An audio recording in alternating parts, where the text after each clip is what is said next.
क्या बोला था हमने? रेक्टम। रेक्टम के लिए एक सबसे इंपॉर्टेंट बात ये याद कर लो,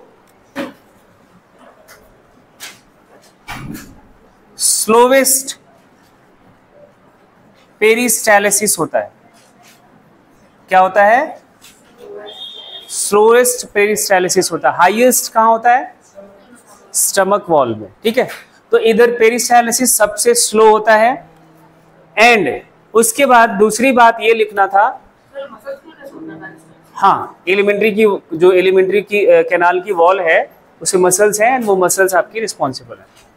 अब ये जो रेक्टम में टेम्परेरी स्टोरेज ऑफ फीसेस होता है, ये पास होता है कैनाल से, that is termed as anal canal. ये वर्ड हो गया था, ये बोलो हो गया था। एनल कैनाल जो होता है इसके पास दो इंस्फिंक्टर्स हैं, एक का नाम इनर इंस्फिंक्टर, दूसरा आउटर इंस्फिंक्टर। ये रेक्टम में स्टोर्ड फीसेस को पास करने के लिए रेगुलेशन जो है उसको कंट्रोल करता है। जब भी, अब आप वो भी समझ लो, जो ये इनर इंस्फिंक्टर है ये इनवॉलेंट्री होता है। मतलब समझ गए? बोलो, कितने लोगों को बात समझ आ गई? और ये वॉलेंट्री होता है। कितने लोगों को ये बात समझ आ गई? This sphincter is can not be controlled by our will power. इसको आप अपने विल पावर से कंट्रोल नहीं कर सकते। And this can be controlled. Pressure झेला है कभी?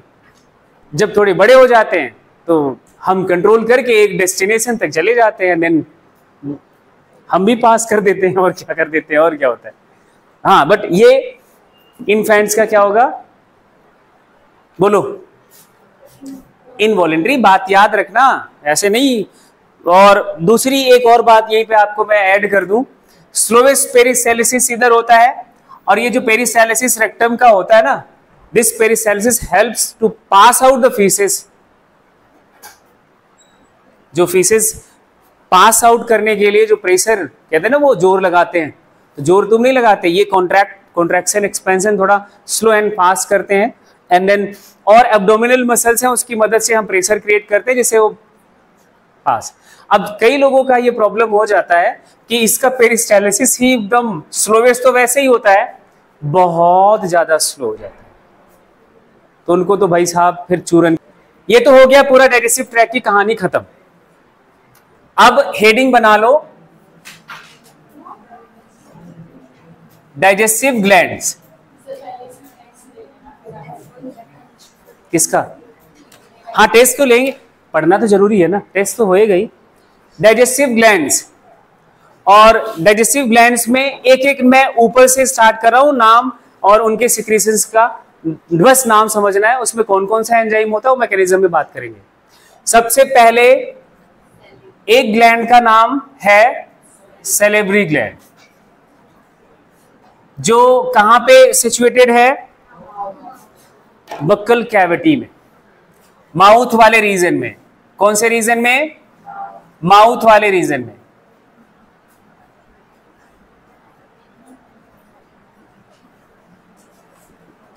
माउथ वाले रीजन में सैलिवरी ग्लैंड है, और इसके सिक्रीशन का क्या नाम होता है? सलाइवा। अभी ये सलाइवा का कॉम्पोजिशन क्या है, सलाइवा में क्या क्या होता है, इसका फंक्शन क्या है, वो अपन बात करेंगे जब मैकेनिज्म पे आएंगे, अभी नहीं। अभी बस सिक्रीशन एंड ग्लैंड। दूसरी ग्लैंड का नाम, उसके थोड़ा नीचे जाओ तो फेरिंग्स में कोई ग्लैंड नहीं, ओइसोफेगस में कोई डाइजेशन नहीं, गैस्ट्रिक ग्लैंड। कहां पे ये है सिचुएटेड? बोलो, स्टमक वॉल में। कहां पे? स्टमक वॉल में है, और स्टमक वॉल में है, और इनके सिक्रीशन को क्या बोला जाता है? Gastric juice.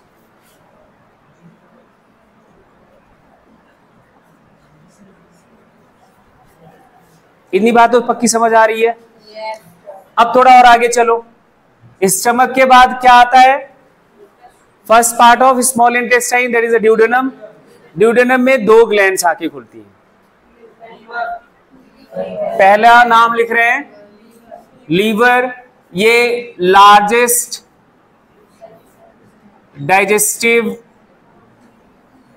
ग्लैंड है ह्यूमन बॉडी में, and it secretes bile juice. ये क्या सिक्रीट करता है?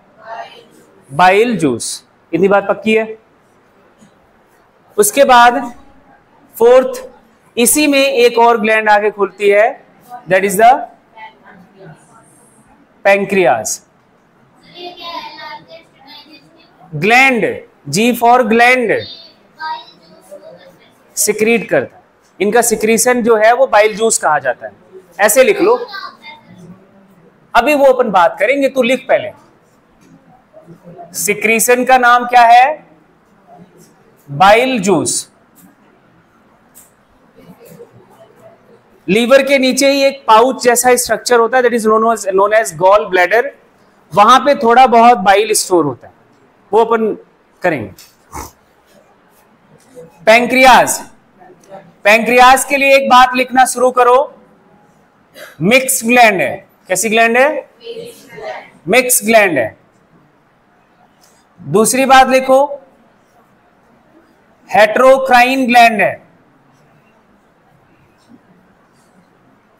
तीसरी बात लिखो, डुअल ग्लैंड है।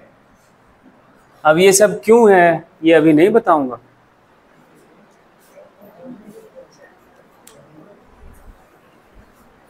बताऊंगा लेकिन अभी नहीं बताऊंगा।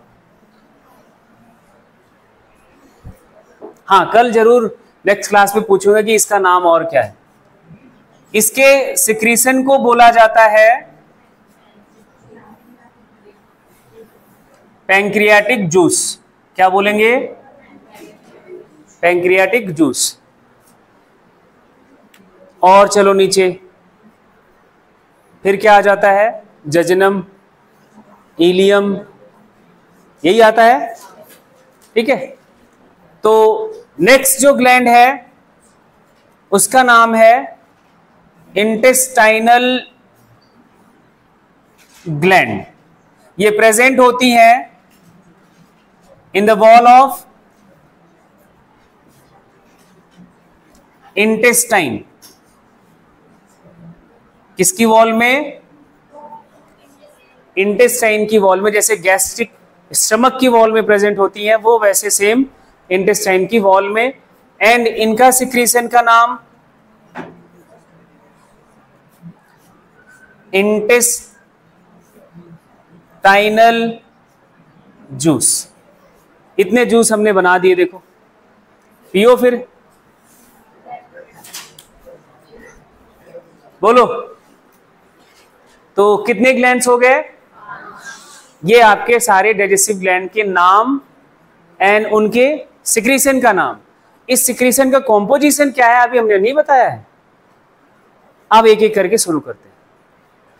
हेडिंग बनाओ, मैकेनिज्म ऑफ डाइजेशन। और इसको स्टार्ट करने से पहले बच्चा सभी ध्यान, क्योंकि मैकेनिज्म पे ही ज्यादा सवाल आपके सामने आएंगे। मैकेनिज्म ऑफ डाइजेशन, सबसे पहले डाइजेशन का मतलब लिखो। क्या होता है? कॉम्प्लेक्स, बोलो आगे। अब फूड अब क्यों बोल रहा है भाई? ऑर्गेनिक मॉलिक्यूल, ये मटेरियल अभी बोलेगा। किस लिए मैंने स्टार्टिंग में न्यूट्रिएंट, फूड, डाइट, बैलेंस किस लिए बताया था? कॉम्प्लेक्स ऑर्गेनिक मॉलिक्यूल कन्वर्ट होता है किसमें? Simple organic molecules. इसके साथ साथ एक वर्ड और हमने सिखाया था कि ये जो कॉम्प्लेक्स ऑर्गेनिक मॉलिक्यूल्स हैं, इनके साथ प्रॉब्लम यही है कि ये सेल में डिफ्यूजिबल नहीं होते। कैसे होते हैं ये? नॉन डिफ्यूजिबल होते हैं।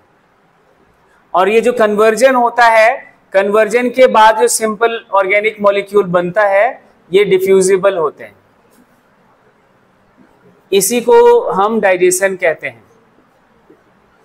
अब जरा आप अपने फूड को याद करो, तो इस फूड में आप क्या खाते हो? कोई stored material, stored carbohydrate, stored fat, stored protein, यही सब खाते हो। जो भी ये न्यूट्रिएंट के नाम मैंने लिए, चाहे वो प्लांट हो, आप चाहे प्लांट से गेन कर रहे हो, चाहे एनिमल प्रोडक्ट खा रहे हो या एनिमल खा रहे हो, जब स्टोर्ड फॉर्म की बात करी जाती है दैट मीन्स वो कॉम्प्लेक्स फॉर्म में होगा। स्टोरेज हमेशा कॉम्प्लेक्स फॉर्म में करा जाता है। कुछ प्लांट्स एंड एनिमल्स को छोड़ दिया जाए तो, कुछ में सिंपल फॉर्म में भी होता है, लेकिन ज्यादातर प्लांट्स में, एनिमल्स में कैसा, कॉम्प्लेक्स फॉर्म में ही स्टोर किया जाता है। मैंने आपको सिखाया था कि कार्बोहाइड्रेट का complex form polysaccharide, most complex form of the carbohydrate is the polysaccharide. जैसे नाम बताया था स्टार्च, याद है?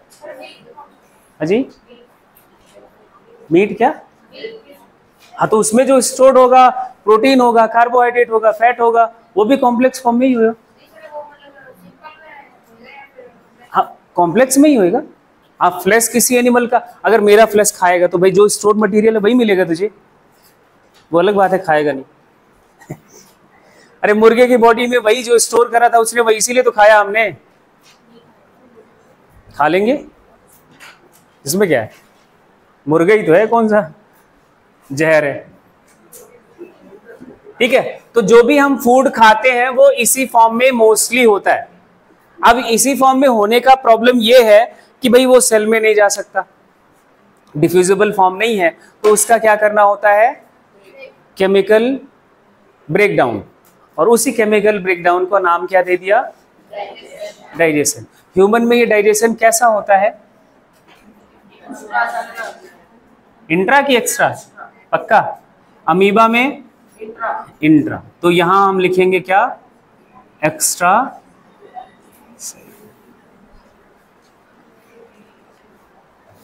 ठीक है, ह्यूमन बीइंग की बात कर रहे हैं। अब एक एक पार्ट्स में, एक एक रीजन में अपन डाइजेशन की बात करते हैं। और एक चीज अपन डाइजेशन के लिए समझ लो, डाइजेशन सिर्फ केमिकल ब्रेकडाउन नहीं है, digestion is a physico chemical process. कैसा प्रोसेस है, फिजिको केमिकल प्रोसेस। कैसा प्रोसेस है, फिजिकल ब्रेकडाउन के साथ साथ इधर फिजिकल ब्रेकडाउन भी होता है, और वो फिजिकल ब्रेकडाउन आप बताओगे मुझे क्या क्या होता है, और केमिकल ब्रेकडाउन मैं आपको बताऊंगा अगर आपने फिजिकल ब्रेकडाउन बता दिया तब। कि भाई जो चर्निंग ऑफ फूड है वो हमारा फिजिकल ब्रेकडाउन है, उधर कोई केमिकल फ्रिक्शन से फिजिकली चेंज होता है, केमिकल चेंज नहीं होता।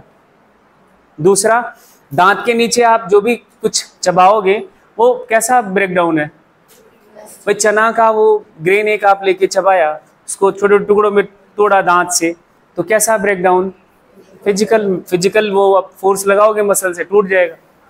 उसके बाद जो केमिकल चेंजेस होंगे वो केमिकल ब्रेकडाउन। उसके पहले भी एक चेंज होता है, फिजिकल आपने बता दिया तो मैं आपको बड़ी शिद्दत से केमिकल डाइजेशन बताऊंगा अभी, और आप हेडिंग बना लो, डाइजेशन इन बक्कल कैविटी। अलग अलग पार्ट्स में क्या क्या कैसे कैसे डाइजेशन होता है, लिख, डाइजेशन इन बक्कल कैविटी। बक्कल कैविटी में फिजिकल डाइजेशन पता है सबको, क्या है, पहला नाम बोलो, क्या MA होता है, जो भी होता है लिख ले। मस्टिकेशन, ये एक फिजिकल ब्रेकडाउन है। उसके बाद केमिकल ब्रेकडाउन पे आते हैं।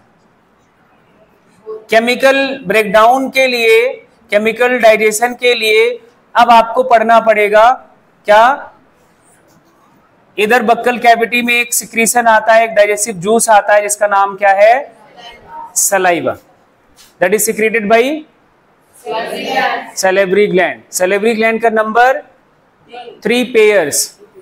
कितना? 3 पेयर्स, ये भी याद रख लेना।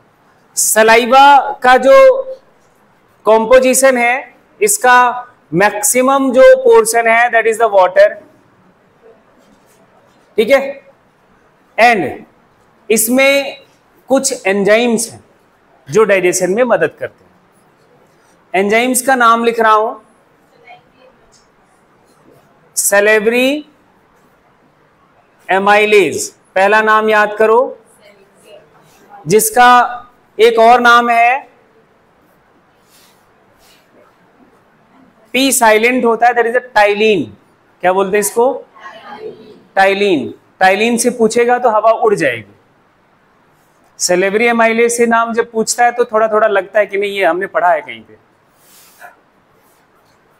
ठीक है। तो टाइलिन जरूर याद रखना।